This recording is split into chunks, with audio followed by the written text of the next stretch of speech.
So guys, balik lagi sama kuliah sore bareng L di sini. Oke, ini adalah Samsung Galaxy A34. Buat yang udah ngelirik Samsung Galaxy A54 tapi duitnya kurang, tenang aja, di A34 ini harganya tuh lebih terjangkau, tapi tetap bisa kasih sesuatu yang menarik ya, kayak di A54. Buat harganya sendiri, Samsung Galaxy A34 ini tuh punya harga yang ada di 5 jutaan. Harga yang emang nggak murah, tapi sepadan lah buat apa yang bakal kita dapat dari smartphone ini. Pertama nih, aku cukup concern sama daya tahan baterai 5000 mAh-nya yang ternyata ini cukup awet ya. Aku ada coba buat jadiin dia Google Maps yang on terus selama perjalanan keluar kota dari Semarang sampai Purwokerto. Oke, ini jam 5 pagi, jam 5.21, baterai masih 100%. Perjalanan ke Purwokerto sekitar 3 jam 46 menit. Tapi nanti kalau misal berhenti-berhenti, ini HP-nya bakal aku matiin layarnya, biar dia nyala pas lagi nunjukin jalan aja. Oke, ini udah sampai Purwokerto jam 9.32. Sisa baterai 64%. Dan ya, ini Maps-nya kepake 25,6%. Ya tergolong awet ya buat perjalanan sekitar 4 jam. 4 jam ngurang 25% pakai data sendiri nih. Termasuk awet. Mantep. Oke, ngomong-ngomong soal awet, kalian tahu nggak kalau di Samsung Galaxy A34 ini itu aku pakai provider Live On. Sepanjang jalan tadi juga sinyal on terus, jadinya aman. Apalagi aku baru pertama kali nih pergi keluar kota nyetir sendiri. Jadi butuh banget provider yang bisa selalu nemenin. Kalau misal di tengah jalan tadi kuota habis, aku tetap tenang ya. Soalnya Live On ini kasih kita emergency kuota 3 GB yang bisa kita pakai ketika pakai data kita habis. Itu tadi adalah contoh kalau kalian adalah orang yang boros kuota. Tapi misal kalau kalian adalah orang yang hemat kuota, kalian juga bisa tetap tenang karena sisa kuota kalian tuh nggak akan hangus pas masa aktif udah habis. Soalnya Live On ini punya fitur rollover data hingga 1000 GB. Jadi kalau misal masa aktif udah habis, sisa data kalian tuh bakal dibawa ke bulan berikutnya selama kalian tetap memperpanjang masa aktifnya. Live On ini juga 100% digital, mulai dari pembelian perdananya, isi kuotanya sampai customer service-nya juga bisa kalian lakuin di aplikasi aja. Simple dan pastinya cocok buat anak-anak muda. Nah, kalau kalian mau nyobain pakai Live On, kalian bisa langsung aja klik link yang ada di deskripsi, pilih paket yang kalian mau, dan langsung aja masukin kode kursor ini biar dapetin potongan harga langsung. Oke, kita mau balik lagi bahas Samsung Galaxy A34. Nah, baterai 5000 mAh-nya tadi itu dikemas Samsung dalam bodi yang ternyata ini cukup bongsor. Bobotnya ini ada di 199 gram dan punya tebal yang ada di 8,2 mm. Buat yang udah kebiasa sama HP gede mah harusnya ini nggak apa-apa ya. Tapi buat yang belum terbiasa, kalian bakal ngerasa ini HP tuh terlalu gede. Kalau buat desain sendiri, ini udah khas Samsung banget ya. Nggak perlu dijelasin lebih detail, yang jelas HP 2 jutaan, 5 jutaan, atau belasan juta dari Samsung itu feels megangnya bakalan beda. Untuk frame ini plastik, dimana di sisi atas ada lubang mic dan SIM slot yang jenisnya ini hybrid. Terus di kanan ini ada tombol volume dan tombol power. Di sisi kiri ini polosan aja, sementara di bagian bawah ini ada lubang mic, lubang charging USB-C, dan grill speaker yang jenisnya ini stereo. Dimana speaker yang satu lagi ini jadi satu sama earpiece-nya. Kalau buat layar, panel yang dipakai ini Super AMOLED 6,6 inci, resolusinya Full HD Plus dan punya refresh rate yang ada di 120 Hz. Kualitasnya ini cakep banget, gambar enak dilihat, detailnya bagus, dan warnanya ini juga cakep. Refresh rate 120 Hz-nya juga asik banget buat dipakai scrolling-scrolling sosmed atau beranda. Apalagi smartphone ini juga udah ada proteksi Gorilla Glass 5 yang lumayan lah buat perlindungan ekstra ketika layarnya lagi terkena sesuatu. Karena dia pakai layar AMOLED, tentu aja Samsung tuh ngasih fingerprint di dalam layar ya, yang kecepatan bacanya ini udah kencang banget buat HP mid-range karena dia tuh udah optikal. Overall untuk kualitas layarnya ini aku suka ya. Masih pakai water notch drop, ini buatku pribadi nggak ada masalah karena notch-nya ini bukan yang tipe V yang biasa ada di HP-HP murah. Paling yang ngeganjel ini ada di bezel bawahnya aja kayak di A54. Dia tuh sedikit lebih tebal dibanding sisi kanan, atas, dan kirinya. Padahal ketiga sisinya itu tebalnya udah mirip. Ya intinya buat dinikmatin, layar dari Samsung Galaxy A34 ini udah super duper enak lah buat ukuran HP 5 jutaan. Kalau buat performa, Samsung Galaxy A34 ini tuh pakai chipset MediaTek Dimensity 1080.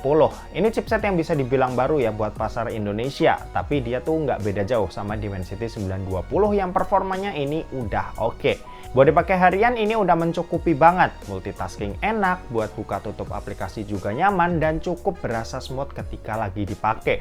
Dipakai main Mobile Legends ini bisa dapetin settingan high dengan refresh rate high. Selama ngetes FPS ini bisa rata ya, dapet di 60 FPS dan ini udah bener-bener nyaman. Harusnya sih bisa dapat lebih, cuma emang belum kebuka aja. Terus buat PUBG Mobile ini settingan yang kebuka ada di smooth extreme sampai HDR ultra. Pas ngetes smooth extreme-nya ini emang lancar banget. 60 fps bisa gampang banget lah didapetin di sini. Ditambah gyroscope-nya ini juga udah hardware yang makin tambah enak. Kalau buat Genshin Impact ini pakai settingan lowest yang bisa dapetin FPS di kisaran 40 sampai 55 fps ya. Cuma pas lagi battle ini ada di kisaran 40 sampai 45 fps. Stutter beberapa kali terjadi ya, tapi itu jarang dan overall mainnya ini udah termasuk enak kok buat dimainin. Terus kalau buat sistem operasi, Samsung Galaxy A34 ini berjalan di One UI 5.1 berbasis Android 13. Samsung ini ngejanjiin ya ngasih 4 kali OS update dan 5 kali security update, yang mana ini sulit disaingin sama brand-brand lain di kelas harga yang sama. Ya ini jadi salah satu keunggulan Samsung sih, kalau HP-nya tuh dapat jaminan update yang lama, yang bikin HP-nya juga bakalan enak dipakai dalam jangka waktu lama. Untuk fitur sendiri pastinya dia udah ada NFC ya, fitur yang zaman sekarang kepake banget. Terus ada juga IP rating IP67 yang penting, karena ya berasa aman aja ketika punya fitur anti air kayak gini. Oke, dan terakhir kita mau bahas soal kameranya. Jadi buat kamera Samsung Galaxy A34 ini dibekali dengan setup triple kamera. Ada kamera utama 48 megapiksel yang udah ber-OIS, terus ada kamera ultrawide 8 megapiksel dan kamera makro 5 megapiksel. Sedangkan buat yang di bagian depan ini resolusinya 13 megapiksel. Buat hasilnya ini udah cukup cakep lah ya, cuma emang nggak secakep Samsung Galaxy A54 yang udah pakai sensor Sony IMX766. Ya kalau kalian butuh kamera yang kualitasnya mendekati flagship bisa pilih A54. Tapi kalau nggak peduli amat sama kamera dan yang penting hasilnya itu udah bagus aja, aku rasa A34 ini udah cukup bagus kok buat hasilnya.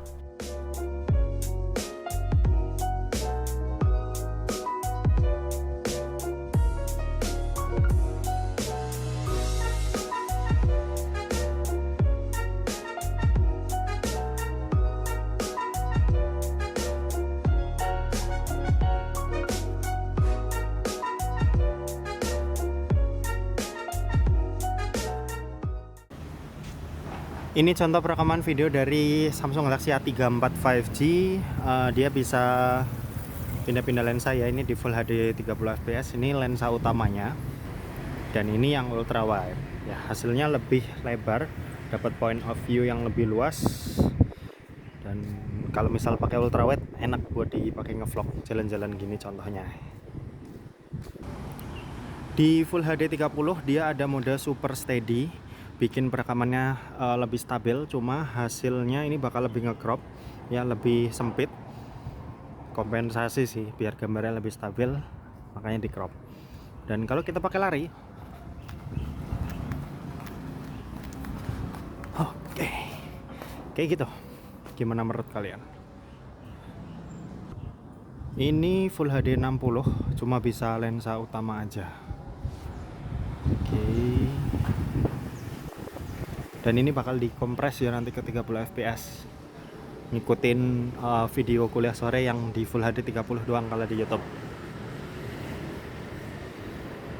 Ini 4K 30 fps. Jadi ada 4K-nya ya si A34 ini. Cuma bedanya dia nggak bisa ultra wide. Kalau Samsung A54 yang harganya beda sejuta dari A34 ini, dia bisa ultra wide di 4K-nya. Cuma ini nggak bisa. Jadi cuma lensa utama aja. Hasilnya kayak gini. Ini kita pakai jalan.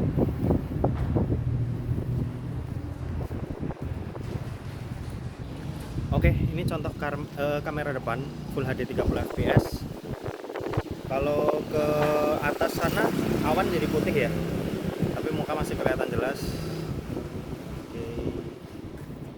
HDR-nya agak kurang sih. Ya bedanya A54 dia kamera selfie-nya lebih bagus.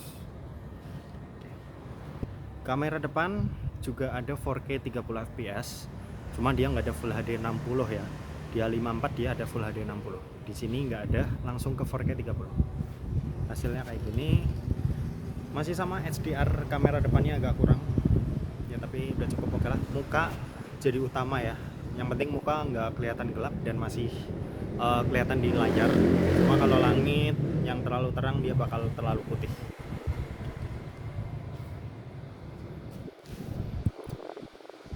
Oke, gitu aja. Kita balik ke studio. Oke, kesimpulannya Samsung Galaxy A34 ini itu udah oke banget ya di tiap aspeknya. Dia tuh mirip banget sama A54, cuma beda di beberapa hal aja yang disunatnya juga nggak begitu signifikan. Misal layarnya nih yang desainnya tuh masih pakai notch, sama kualitas kameranya yang masih berasa ada di bawah A54. Cuma buat sisanya kayak fitur, IP rating, fingerprint dalam layar, ya ini udah sama. Tinggal kalian tentuin aja apakah A34 ini udah cukup atau belum. Kalau ngerasa kurang ya upgrade aja sekalian ke A54. Dan oke, mungkin segitu aja buat video kali ini. Terima kasih buat yang udah nonton video ini. Jangan lupa buat like, komen, dan share juga ke teman-teman kalian supaya teman-teman kalian mendapatkan informasi yang bermanfaat dari kuliah sore. Oke, terima kasih buat yang udah nonton video ini sampai habis dan sampai jumpa di kuliah selanjutnya. Bye-bye.